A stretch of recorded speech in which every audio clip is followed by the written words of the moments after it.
부터 만들어진 핵하고 화학 무기를 자동으로 발사하는 체계라고 생각하시면 돼요. 트럼프 대통령이 어디 갈 때 보면 옆에 보면 검은색 가방을 들고 다니는 핵가방이라 그래요. 30분이면 지구는 종말합니다. 굉장히 무서운 거예요, 이게. 사실 우리가 핵무장을 할 이유는 충분해요. 다만 이제 중요한 건 우리 군 같은 경우에는 정찰위성 계속 우주 공간에 지금 띄우고 있습니다. 우리가 이제 핵을 못 만드니까 세계 최대의 재래식 탄도미사일을 만든 거죠. 재래식 무기 가운데서는 사실상 탑5 안에 들 정도로 무서운 무기이기 때문에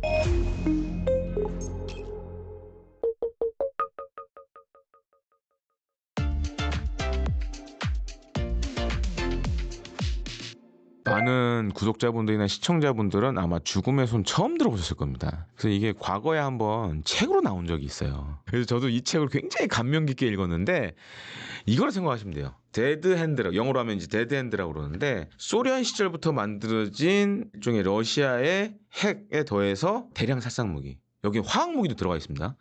핵하고 화학 무기를 자동으로 발사하는 체계라고 생각하시면 돼요. 그래서 보통 이제 미국도 그렇고 러시아도 그렇고 이제 뭐 미국의 트럼프 대통령이 어디 갈 때 보면 옆에 보면 검은색 가방을 들고 다니는 군인이 한 명 있어요. 그게 보통 이제 핵가방이라 그래요. 그래서 뉴클리어 풋볼, 영어로 하면 이제 많이 얘기하는데, 근데 이제 많은 분들이 핵가방 하면 마치 거기에 무슨 핵무기가 있는 것처럼 생각하시는데 그렇지는 않고 핵 발사를 승인하는 그 절차를 수행할 수 있는 장비가 들어있어요. 근데 이제 러시아도 똑같은 게 있습니다. 체계시라고 그래가지고 비슷한 게 있는데, 그게 작동이 되면 미국의 대통령이든 러시아 대통령이든 핵 무장 발사 승인을 하는 거예요. 그러면 이제 미국은 또 별도의 시스템이 있고 러시아는 만약에 푸틴 대통령이 승인을 내리면 이 데드 핸드가 작동을 하는 거예요. 데드 핸드는 미국과하고 달리 자동으로 움직여요. 그러니까 구소련 시절부터 러시아의 군 통수권자가 이 작동을 시키면 멈출 수 없게 만들어놨어요. 굉장히 무서운 거죠. 미국은 안 그렇습니다. 미국은 중간에 어떻게 보면 이제 통제할 수 있는 장비들을 갖고 있는데, 그럼 보통 이게 작동이 되면 어떤 상황이 벌어지냐면, 러시아가 만약에 미국을 향해서 대륙간 탄도미사일이나 이런 것들을 발사하게 되면 보통 대륙간 탄도미사일이 비행해서 미국에 떨어지는데 30분 정도 걸려요. 그리고 이제 SLBM은 좀 다릅니다. 잠수함 발사 탄도미사일은 뭐 경우에 따라서 이 SLBM을 싣고 있는 전략 핵잠이 미 본토에 가깝게 가 있다. 그러면 시간이 굉장히 단축되겠죠. 그래서 실제로 이제 과거에 그런 시나리오를 가지고 미국에서 드라마도 만든 적이 있었어요. 그래서 이제 그런 걸 보면 한 뭐 15분, 30분 내에 이제 미국으로 이제 뭐 대륙간 탄도미사일 SLBM이 날아가겠죠. 그럼 미국도 이제 날아오는 걸 보겠죠. 그러면 이제 뭐 미국 대통령이 이 핵가방을 이용해가지고 야 우리도 공격해. 그러면 미국도 ICBM, SLBM은 우르르 쏘겠죠. 그리고 미국은 이제 전략 폭격기들도 날아갈 거고 우르르 쏘겠죠. 그러면 30분이면 지구는 종말합니다. 굉장히 무서운 거예요, 이게. 그래서 이제 이거 관련돼서 그 메드베데프가 협박 아닌 협박을 했는데, 이 얘기는 뭐냐? 공멸한다. 공멸할 수도 있다. 그러니까 그러니까 미국을 향해서 물론 러시아의 그 전 대통령이 협박을 했지만 더 큰 의미는 뭐냐면 데드핸드가 작동되면 지구는 멸망합니다. 그러니까 이건 약간 말싸움이라고 봐요. 뻥카가 섞인 말싸움이라고 보는데, 군사적인 측면에서 말씀드리면 지금 이제 미국이나 러시아 갖고 있는 전략 핵 잠수함, 전략 원잠이라고도 많이 하는데 거기 이제 달려 있는 장착되어 있는 SLBM들은 보통 사거리가 5,000km 이상이에요. 그래서 굳이 예를 들어서 미 해군의 전략 원잠들이 굳이 러시아 가까이까지 갈 필요가 없어요. 근데 대신 미국과 러시아의 중간 정도의 바다에 다들 숨어 있습니다. 그것도 안전한 구역에. 러시아도 비슷해요. 다들 그렇게 있어요. 그리고 ICBM이나 SLBM은 보통 비행 경로가 대부분 다 북극을 통해서 날아가요. 북극 쪽으로 날아가요. 왜냐? 최단거리거든요, 북극 쪽이. 그래서 북한이 미국의 미사일을 쏴도, 대륙간 탄도미사일 쏴도 우리 많은 분들이 착각하는데 태평양을 건너가는 개념이 아니에요. 그거는 거리가 너무 멀어. 그래서 북극 상공을 통과해서 보통 이제 미 본토로 떨어집니다. 이건 러시아나 미국도 마찬가지예요. 그래서 제가 봤을 때는 이제 트럼프 대통령이 잘 모르고 약간 이제 말싸움 한 것 같고, 근데 만약에 그렇게까지 뭐 러시아의 전략 원잠이 미국 가까이 간다. 아니면 이제 미국 해군의 전략 원잠이 러시아 가까이 간다. 이거는 상상을 초월하는 긴장이에요, 이거. 왜냐면 이거는 전략 핵무기가 다 연관이 되어 있기 때문에 잘못되면 정말 핵전쟁이 일어날 수 있어요. 그러니까 서로 말은 그렇게 하지만 이 위험성을 알기 때문에 실제로 그렇게 하기는 되게 어려울 것 같아요. 다만 지금 이제 우크라이나 전쟁 관련돼서 사실 트럼프 미 대통령이 이제 막 자기가 마치 대통령 되면 3일 만에 막 전쟁 끝낼 수 있다 얘기는 하지만 근데 지금 트럼프 대통령 취임한 지 꽤 됐죠. 근데 우크라이나 전쟁은 아직도 진행 중이죠. 그래서 지금 이제 3년을 거의 넘어가고 있는데 4년이 될지 5년이 될지 지금 모르는 상황으로 가고 있는데 그렇기 때문에 이거는 약간 이제 어떻게 보면 트럼프 대통령의 좀 짜증 섞인 좀 말로 봐야겠죠. 예. 과거 냉전 시절에 사실 그런 뭐 미국뿐만 아니라 당시 소련도 그렇고 그런 약간 위험스러운 일들이 몇 번 있었어요. 근데 이제 아주 간발의 차로 막 그 사람들이 막기도 하고 그런 경우도 있었는데 근데 이 미국과 러시아가 만약에 핵전쟁을 시작하면 결론은 한 가지입니다. 그냥 종말이에요. 그래서 좀 상상하고 싶지 않고. 그러니까 영화 그 터미네이터 보시면은 그 약간 영화 속이지만 실제로 그런 모습들이 보이잖아요. 그런 일이 실제로 일어나는 거예요. 만약 진짜 핵을 쏘게 되면 굉장히 끔찍한 일이죠. 그래서 보통 이제 미국 같은 경우에는 미국 대통령이 핵 가방을 통해서 핵 발사 승인하게 되면 ICBM 같은 경우 대륙간 탄도미사일 같은 경우에는 한 10분 만에 쏘게 돼 있어요. 반면에 이제 SLBM 잠수함 발사 탄도미사일은 뭐 한 15분 정도 이제 시간이 걸리거든요. 사실은 지구가 종말하는 데는 15분 정도면 다 생각만 해도 끔찍하네요. 그런 일 절대 일어나서 안 됩니다. 예. 우선은 좀 이걸 보셔야 될 것 같아요. 저도 몇 번 이제 달란트 투자에 나와서 핵무장 관련된 얘기를 했었는데 중요한 건 이겁니다. 우리 국민의 여론이에요. 우리 국민이 뭐 핵 개발을 해야 된다라고 결심하면 그때는 해야죠. 근데 아직은 좀 많은 분들이 그렇게까지는 생각 안 하시는 것 같고 그리고 그렇게 됐을 경우에 이제 몇 가지 문제가 생기겠죠. 예를 들어 지금 이제 우리나라 같은 경우에는 미국의 해구산에 의한 보호를 받고 있는데 뭐 이걸 일종의 이제 없애야 되는 상황이 올 수도 있고 그리고 이제 국제사회와 충돌이 생길 수도 있죠. 물론 이제 방법은 여러 가지가 있습니다. 국제사회와의 충돌을 피해갈 수 있는 방법. 그리고 이제 첫 번째로는 이제 북한이 핵을 일단은 우리가 인정은 안 하지만 갖고 있기 때문에 사실 우리가 핵무장을 할 이유는 충분해요. 그리고 국제사회를 설득할 수 있는 명분도 있고 다만 이제 중요한 건 최악의 상황이 또 발생할 수도 있고 만약 우리가 독자 핵무장을 하면 그리고 지금 이제 모든 전시의 이런 작전 계획이나 이런 것들이 미국의 해구상과 이렇게 밀접하게 엮여져 있어요.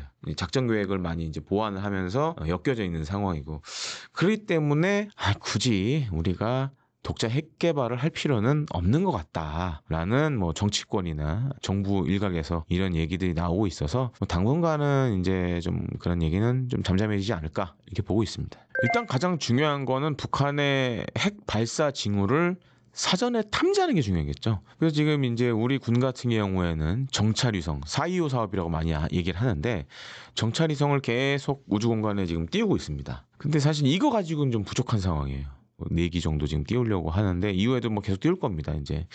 그리고 정찰위성은 이 수명이 있어요. 수명이 닿으면 이제 계속 교체를 해줘야 돼요.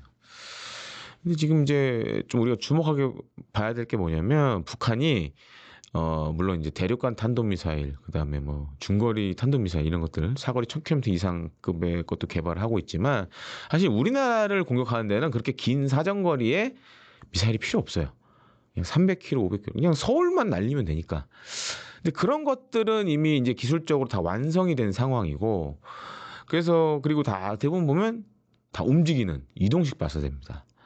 그래서 지금 이제 군에서도 가장 심각하게 보는 문제가 뭐냐면 우리가 물론 정찰성을 띄우고는 있지만 그런 이동식 발사대를 뭐 이렇게 4시간마다 감시할 능력은 아직 안 돼요.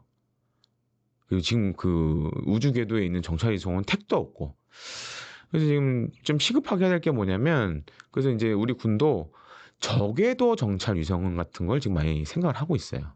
좀 작은 크기의 낮은 궤도에서 이제 여러 개의 위성을 띄워서 군집으로 이렇게 북한을 정찰할 수 있는 그런 체계들을 지금 확충하려고 하고 있고 또 한 가지로는 뭐 이제 저피탐 무인 정찰기, 그러니까 스텔스 성능을 가진 무인 정찰기 이런 것들도 지금 개발이 진행 중에 있고 그러니까 중요한 거는 물론 이제 북한을 효과적으로 때리는 수단도 중요하지만 징후를 파악할 수 있는 그런 정찰 수단들이 사실 많이 필요한 상황입니다.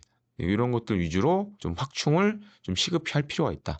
이 밖에 이제 뭐 요격 체계라든가 한국형 미사일 방어 체계라든가 이런 것들은 하나 두 개씩 지금 갖춰져 있는데 사실 이제 전력화, 그러니까 군에 배치된 시점들이 좀 사실 늦어요. 2030년 후반 뭐 중반 뭐 이렇게 잡혀 있어서 그런 것들을 어떻게 하느냐 굉장히 중요한 관건이 될 거라고 보여집니다. 지난해 국군의 날에 처음 공개가 됐죠. 현무5라고 세계 최대의 재래식 탄두를 장착한 탄도미사일. 그래서 실제 이렇게 크기 그때 이제 물론 이제 무슨 이제 발사관에 담겨 있었지만 추정키로는 크기나 이런 무게나 봤을 때는 거의 미국이 갖고 있는 미니트맨 3 대륙간 탄도미사일하고 크기가 거의 비슷해요. 우리니까 이제 핵을 못 만드니까 세계 최대의 재래식 탄도미사일을 만든 거죠. 그래서 만약에 북한이 핵 공격 징후가 있다 이런 게 보이면 이제 현무5가 이제 동원이 되는 겁니다. 그래서 실제로 이제 제가 이제 군 관계자들 만나 보면 우리가 이제 보통 3축 체계라고 많이 얘기를 해요. 이제 킬체인, 그다음에 이제 한국형 미사일 방어 체계, 그다음에 한국형 대량 응징 보복 체계가 있습니다. 뭐 킬체인도 해당이 되고 대량 응징 보복도 이게 해당이 되지만 예를 들어서 한 10여 발에서 많게는 20여 발을 이 현무5를 평양에 쏴서 평양을 초토화시켜 버리겠다. 그러니까 지도상에서 없애버리겠다.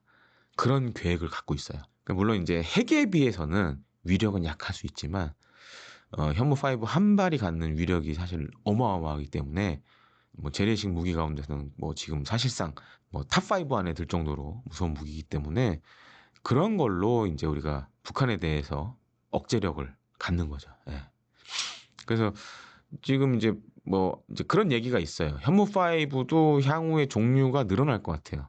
제가 확인해 본 바로는 국군의 날 공개된 거는 사실 이제 벙커버스터 기능은 없고 대신에 이제 지상을 완전히 초토화시키는 아마 이제 8톤에서 9톤 정도의 열 압력탄을 내장을 한 것 같아요. 그러니까 순수하게 이제 관통 성능이 없고 그런 뭐 8, 9톤의 열 압력탄을 내장해서 지상에서 이제 터지는. 8톤, 9톤 열 압력탄이 터지면 아마 이제 강남구에 만약에 떨어진다고 예상을 해보면 이제 강남구가 거의 이제 지도상에서 이제 많이 초토화가 되겠죠. 이제 뭐 그런 정도의 위력을 가진 걸 지금 이제 하려고 그러고 이제 현무5 다시 2 그런 게 아마 이제 세계 최대 아마 벙커버스터 기능을 가진 탄도미사일이 될 걸로 지금 예상을 하고 있습니다. 한국형 핵 추진 잠수함에 관련돼서는 일종의 이제 비닉 사업, 비밀 사업으로 진행을 하고 있습니다. 그래서 저도 이제 세부 내용은 알고 있는데 비밀 사업이다 보니까 구체적으로 말씀을 드릴 수는 없어요. 다만 이제 좀 포괄적으로 말씀드리면 상상하는 것 외로 이제 많은 것들이 지금 진행이 되고 있습니다.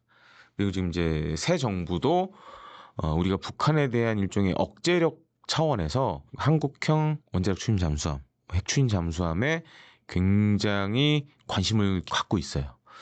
저도 이제 정부 관계자나 군 관계자 그리고 이제 뭐 방산업계 관계자를 만나 보면 뭐 알게 모르게 이제 추진되고 있는 걸로 지금 확인하고 있고 또 한 가지는 이제 제가 이제 운영하고 있는 대영제국이라는 유튜브 채널에서 이제 단독으로 한번 이제 보도를 한 적도 있는데 지금 사실 이제 지난 5월에 해양방산 전시회 마덱스에서 사실 이제 한국형 원자력 잠수함의 외형은 공개가 됐어요.